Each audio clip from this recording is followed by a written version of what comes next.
Guys, di sini ada gak yang tertarik sama sejarah Perang Salib? Nah, gue punya satu rekomendasi buku yang bahasanya mudah banget, bisa dibaca dalam waktu 24 jam aja ya. Karyanya Jati Pamungkas. Jadi di sini tuh dibahas terkait Perang Salib 1 sampai Perang Salib 10. Ya kan? Perang Salib Yerusalem. Jadi ada Perang Salib 1 sampai Perang Salib 10. Di sini tuh kayak kita tuh diajak seperti apa sih hubungan rumit antara Islam atau Timur Tengah dengan Eropa kayak gitu. Terutama di sini kita masuk ke Perang Salib Barat di mana Islam menguasai semenanjung Iberia kayak gitu. Jadi di sini juga dijelasin nih kegagalan Islamisasi dan Arabisasi di Spanyol.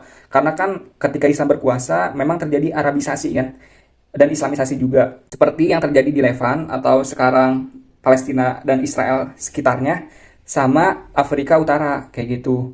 Nah, di sini dijelasin nih. Ketika itu akhirnya Islam terusir dari Spanyol ketika Spanyol atau semenanjung Iberia telah dikuasai oleh pemerintahan Kristen lokal kayak gitu. Tapi ada salah satu bagian yang menurut gue menarik di akhir sih sebenarnya. Nah ini penjelajahan samudra dan kolonialisasi. Dari dulu tuh gue tuh selalu bertanya gitu ya kayak kenapa ya Eropa kok jahat banget gitu melakukan kolonialisme dan imperialisme ke berbagai penjuru dunia gitu. Di sini tuh dijelasin gitu faktor-faktor sejarah, budaya dan ekonomi kayak gitu. Nah ketika itu ternyata Turki Utsmani itu menguasai Konstantinopel, terus diubah jadi Istanbul kayak gitu. Yang pada akhirnya itu menghambat perdagangan dari Asia ke Eropa.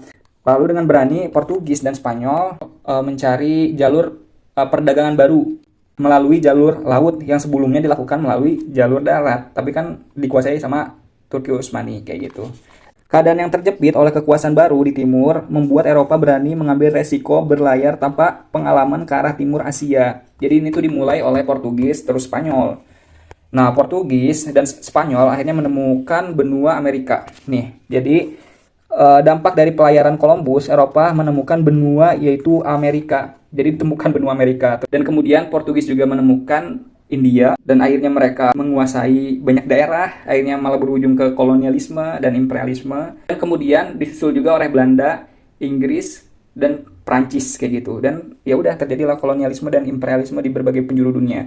Dari buku ini pada akhirnya kita jadi memahami seperti apa sih sejarah Eropa dan dunia kayak gitu. Dari satu perang salib kayak gitu. Yang mau boleh ya langsung aja di check out.